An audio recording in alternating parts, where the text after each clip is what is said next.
itself. Horman used 6 different bags, and each time he increased the pressure on the subject's face. After the 6th test, the volunteer said the pressure was so great she declined to participate further. Horman looked at all 6 bags, and only one matched the stretch marks found on the laundry bag. It was the last one, the one where the most pressure had been applied.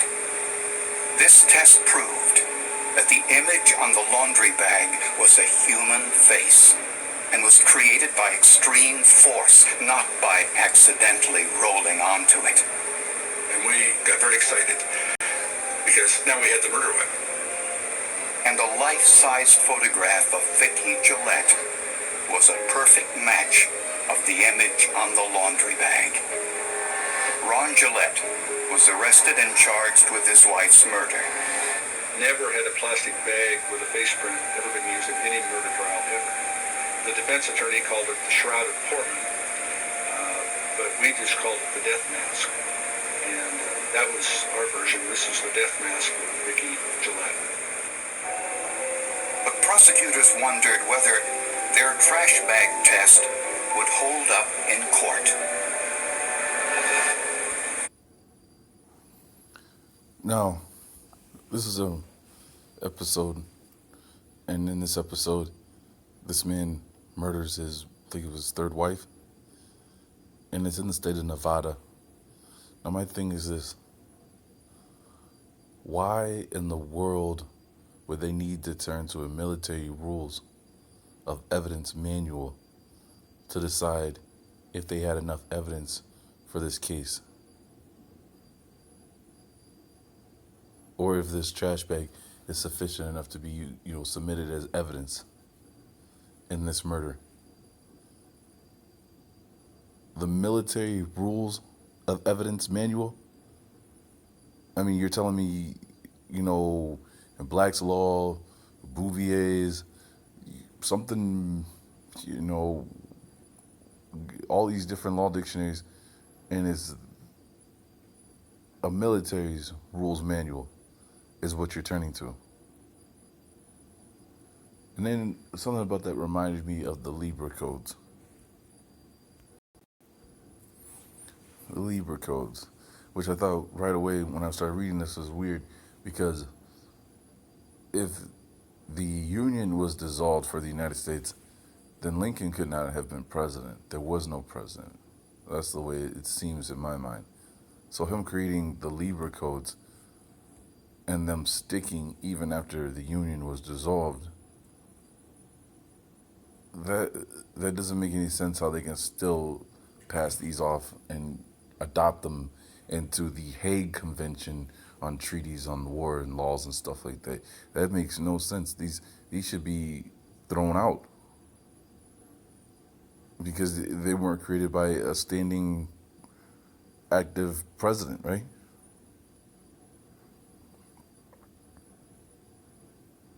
Let's see here. I had no idea it was who the Libra codes were. It was actually after a German. It says German American legal scholar and political philosopher. Libra had fought for Prussia in the Napoleonic Wars and had been wounded at the Battle of Waterloo. He later lived and taught for 2 decades in South Carolina, where he where he was exposed to the horrors of slavery. Now,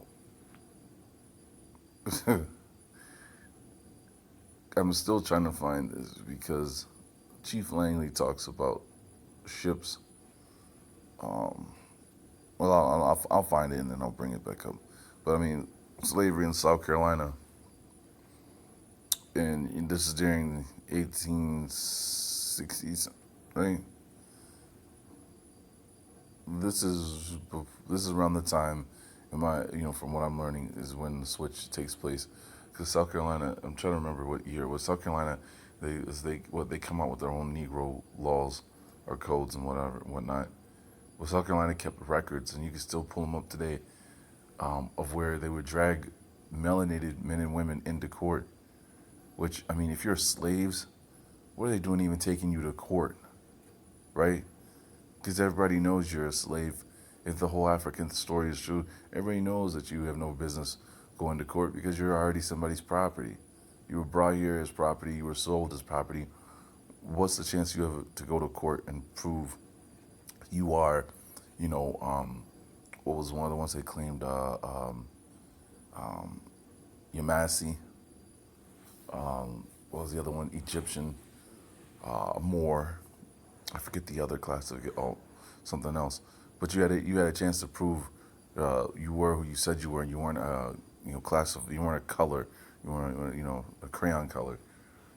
So when they're talking about he's witnessed for himself the horrors of this time, this is almost going in line with Lincoln and his buddy Horace Greeley telling the people we call white today, the Caucasian, to hey, come up to the north, free yourself, and then go to the west. And his whole go west, young man, and grow up with the country, where you would get your 40 acres and a mule once you go out there.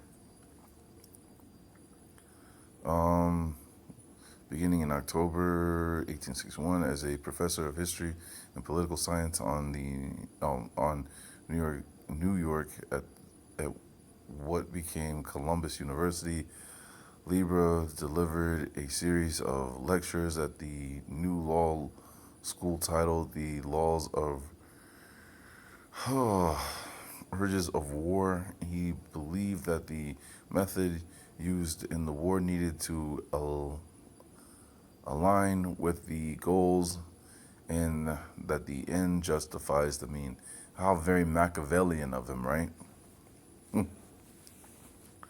Let's see here. I want to get to the part where it talks about how they use color to start switching things up. Because I'm starting to think that war laws or military law is something we ought to be looking into as well, along with the other stuff we look into as far as trust and these other laws. But war dictionaries, we probably should have some of those.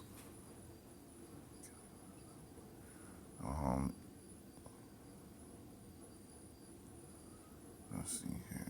That's not what I'm looking for.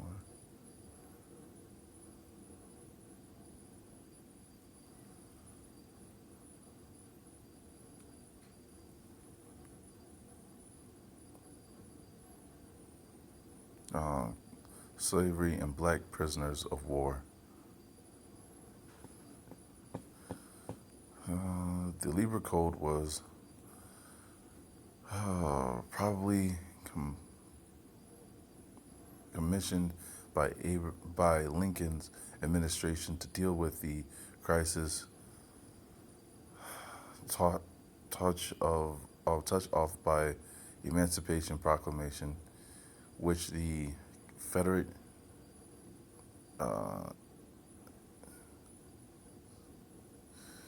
hold on just a moment,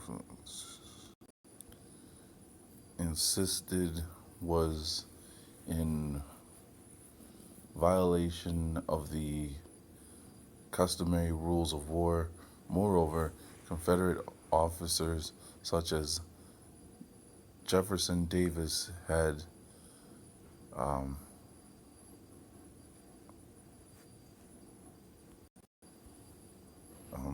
announced that the Confederacy would treat black Union soldiers as criminals, not as soldiers.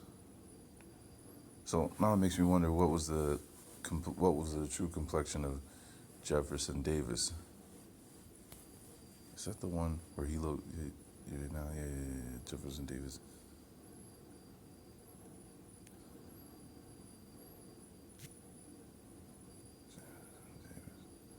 Because I think he's the one that he's also passed as a mulatto, if I remember correctly.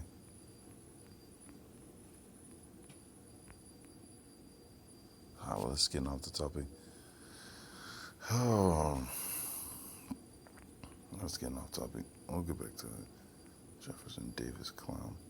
Um,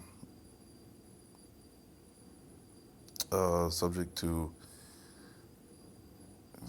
or enslavement upon capture. Hold on. So, as Jefferson Davis had announced that the Confederate would treat black Union soldiers as criminals, not as soldiers subject to execution or enslavement upon capture. Now, that's what was catching, right? The way it's worded there. He would treat black Union soldiers as criminals, not as soldiers subject to execution or enslavement upon capture.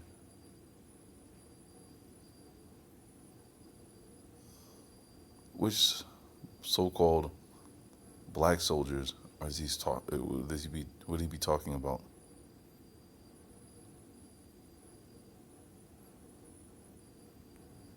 That's my question. Because the way that sounds, he could be talking about doing this to people we call white.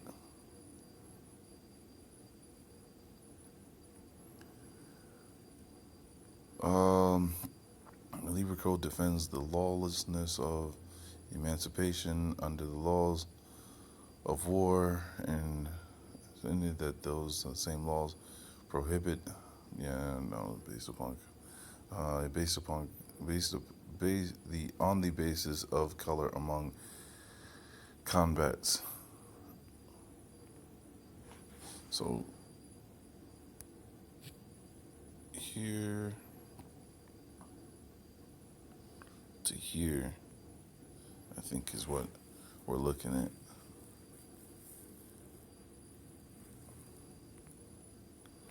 And then down here, both the Libra Code and the Hague Convention of 1907, which took much of the Libra Code and wrote it into the international treaty law, including the practice that would be considered illegal or extremely questionable by today's standards in the event of the violation of laws of war by an enemy. The code permits, let's just say a whole bunch of stuff. I think that's just about it.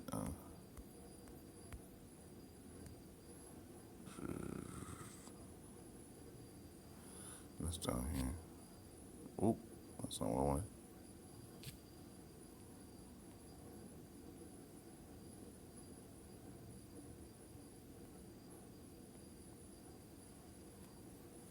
Also, its provisions on black soldiers bolstered the Union's unpopular decision to cease prisoner exchanges so long as the South refused to exchange black prisoners on equal terms with white ones. 9. Yeah, so I'm just saying, I find that interesting that in a legal case that had nothing to do with the man serving in the military, so he had, their immediate jurisdiction over them, to provide that, he needs to be tried in a military court, that, he's getting tried, and they're looking to the military to make sure they have sufficient enough evidence to submit the murder weapon, that being a trash bag in that case.